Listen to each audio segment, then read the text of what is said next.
چونکہ سارے لوگ، یہ بڑا امپورٹنٹ بات ہے، پروفیسر صاحب کی بات کا بھی جواب ہے، تمام لوگ ای ایس پی رکھتے ہیں.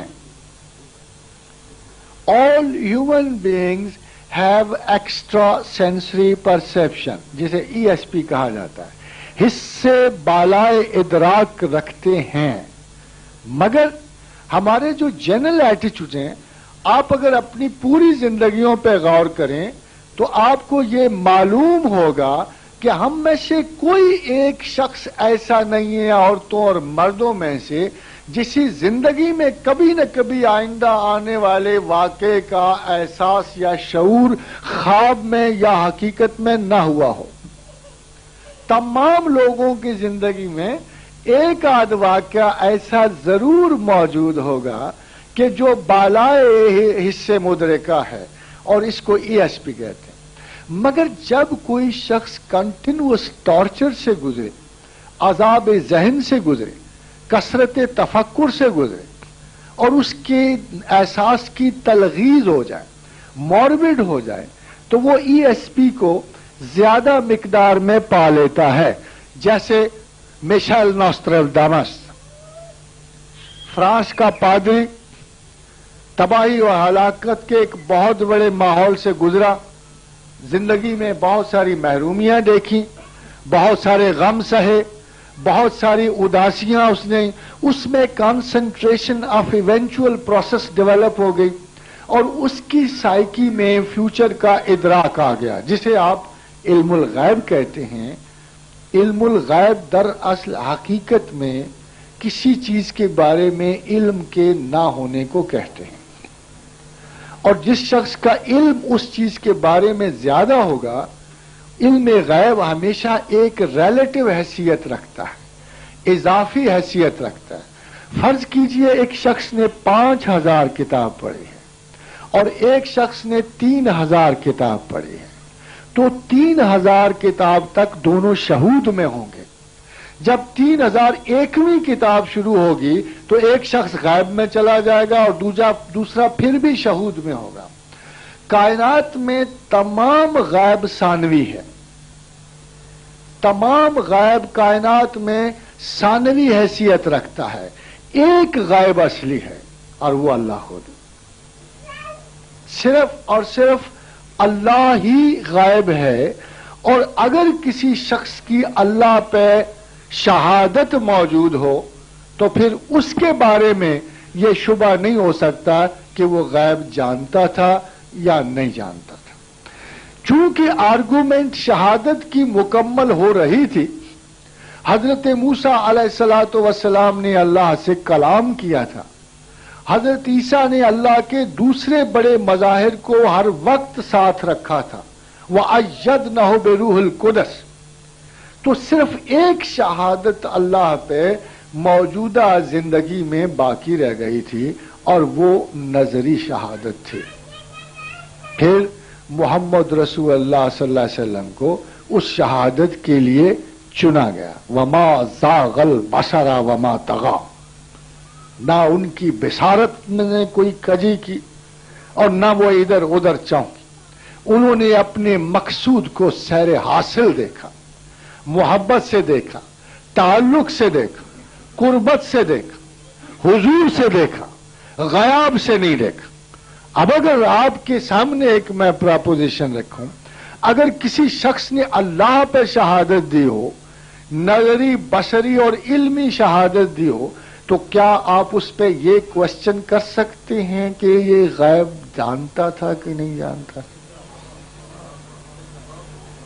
یہ کوئی ایسا شخص ہے کہ کوئی یہ کوشچن اس شخص پہ کر سکتا ہے جس نے اللہ کو دیکھا ہے کہ اس نے غیب دیکھا ہے یا نہیں دیکھا، یہ غیب جانتا ہے یا نہیں جانتا؟ امت مسلمہ کی سب سے بڑی بدقسمتی ہے. امتی اس کو کہتے ہیں کہ جو کسی رسول کی بیعت اس لیے کرتا ہے کہ اس کی تمام کلی علمی صلاحیتوں پہ اعتبار رکھتا. اس لیے کہ جیسے میں نے آپ سے کہا تھا، لارڈ رسل نے یہ کہا کہ we only know the relationship of things محمد الرسول اللہ نے یہ کہا کہ اللہم نبنی بحقیقت الاشیاء، اے اللہ مجھے حقیقت اشیاء کی خبر دے۔ دور حاضر کا سب سے بڑا فلاسفر، مفکر، میتھمیٹیشین یہ کہتا ہے کہ ہم صرف اشیاء کے تعلق کو جانتے، اور محمد رسول اللہ یہ دعا مانگ رہے ہیں کہ اللہم نبنی بحقیقت الاشیاء، کہ اللہ مجھے حقیقت اشیاء کا علم دے۔ اور اگر محمد رسول اللہ صلی اللہ علیہ وسلم کی یہ دعا سنی گئی، اور یقیناً سنی گئی، جو رسول یہ کہتا ہے کہ اللہم انی اعوذ بک من دعاء لا یسمع، اے اللہ میں پناہ مانگتا ہوں اس دعا سے جو نہ سنی جائے، وقلب لا یخشع، اے اللہ پناہ مانگتا ہوں اس دل سے جو تجھ سے ڈرے نہیں، اور پناہ مانگتا ہوں انی اعوذ بک من العلم من لا ینفع، جس میں نفع نہ ہو۔ دیکھیے اس پیغمبر کی یہ ساری دعائیں ابتدائی نہیں ہیں، آخری ہیں، آخری ہیں۔ جو خدا کا رسول اس علم سے پناہ مانگتا ہے جس میں نفع نہ ہو، جو خدا کا رسول اس دعا سے پناہ مانگتا ہے جو سنی نہ جائے، اس دل سے پناہ مانگتا ہے کہ جس میں خدا کی محبت کا خوف نہ ہو، وہی پیغمبر یہ دعا مانگتا ہے کہ اللہم نبنی بحقیقت الاشیاء، اے اللہ مجھے اشیاء کی حقیقت کا علم دے۔ تو کیا اللہ نے سنی نہ ہو؟ کیا اللہ اپنے رسول کی دعا نہیں سنا؟ اگر اللہ کے رسول کو حقیقت اشیاء کا علم تھا تو یہ تو آپ کو ماننا پڑے گا کہ ابھی ایک اور 20ویں صدی چاہیے، ابھی انسان کو ایک اور بلین سال چاہیے حقیقت اشیاء تک پہنچنے کے لیے۔ اس پیغمبر کی علمی حیثیت پر کوئی شبہ نہیں ہو سکتا، اور جو امتی کسی نبی کا مطلب ہے غیب کی خبر دینے والا، اور جو امتی غیب کی خبر دینے والے کے ہاتھ پر بیعت کرتا ہے، اگر وہ اپنے نبی سے یہ سوال کرے تیرا علم کتنا، تو یہ گستاخی رسول بھی ہے اور جہالت علمیہ بھی ہے۔ پروردگار اس قسم کی غلطیوں سے ہمیں بچائے۔ اب سوال یہ پیدا ہوتا ہے کہ رسول اللہ نے غیب کیوں نہیں بتایا؟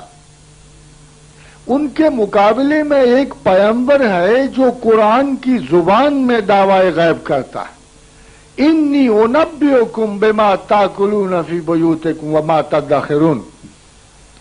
حضرت عیسیٰ علیہ السلام جب کھڑے ہوئے اس مجمع میں جس میں میری میگڈلین کو پتھر مارے جا رہے تھے اور اسے زنا کی سزا دی جا رہی تھی، تو حضرت عیسیٰ اس مجلس پہ وارد ہوئے اور فرمایا کہ اے فلسطینز، اے یہودی علماء، اس عورت کو پتھر وہ مارے گا جس نے خود یہ گناہ نہ کیا ہو۔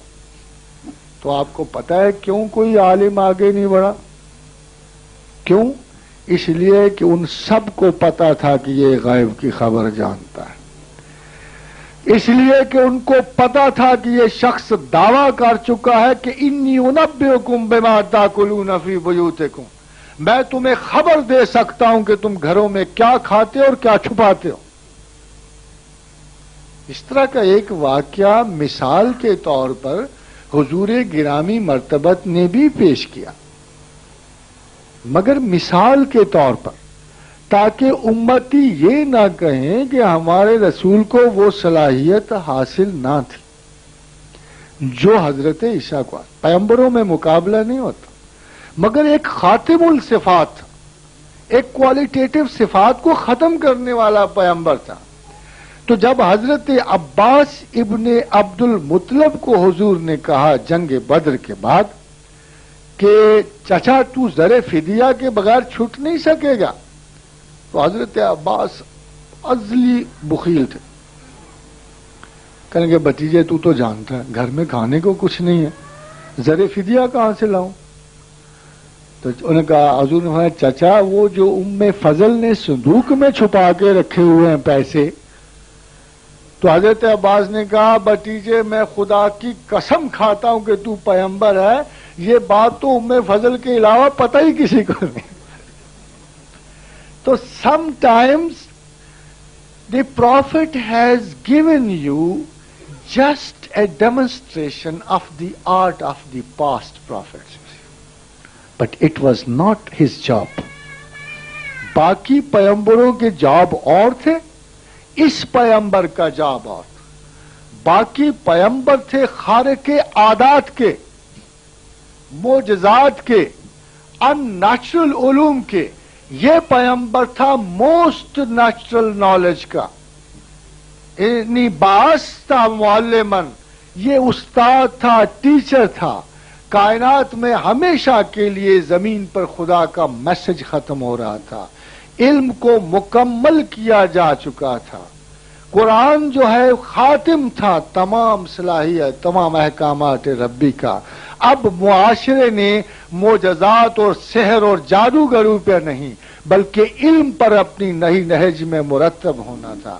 اب موسیٰ اور عیسیٰ کی ضرورت نہیں رہی تھی، اب محمد الرسول اللہ کی ضرورت تھی. محمد الرسول اللہ پہ غیب کو روکا گیا، غیب چھینا نہیں گیا، غیب کو روکا گیا. اگر وہ غیب کے مظاہرات دکھاتے، اگر وہ غیب کے مظاہرات دکھاتے تو کلاس کو شبہ ہو جانا تھا، کلاس کو شبہ ہو جانا تھا کہ یہ اصلی علم ہے، یہ اصلی علم ہے، اور کتاب سے توجہ ہٹ جانی تھی. کوئی اچھا استاد جب کلاس میں کھڑا ہوتا ہے تو جب وہ گھمپے ہانک رہا ہوتا ہے تو کوئی اچھا طالب علم اسے ضرور اٹھ کے کہتا ہے فار گاڈ سیک حضرت محترم ٹو دی پوائنٹ رہیے، ہمیں امتحان دینا، ہمیں پرچہ دینا ہے. آپ بات اس جگہ کی کر رہے ہیں جس کا اس سبجیکٹ سے کوئی تعلق نہیں. تو اللہ کے رسول کو جو ٹیکسٹ دی گئی تھی، he was so particular about the text کہ ان سے تمام معجزوں کو جبراً روکا گیا تاکہ علم میں نقص نہ آئے. آپ کا پیغمبر ماشاء اللہ لا قوت الا باللہ عالم پیغمبر تھا. اللہ کو اتنی سختی تھی اس علم کو محفوظ کرنے کی کہ ہر اشتباہ سے اپنے پیغمبر کو پاک رکھا.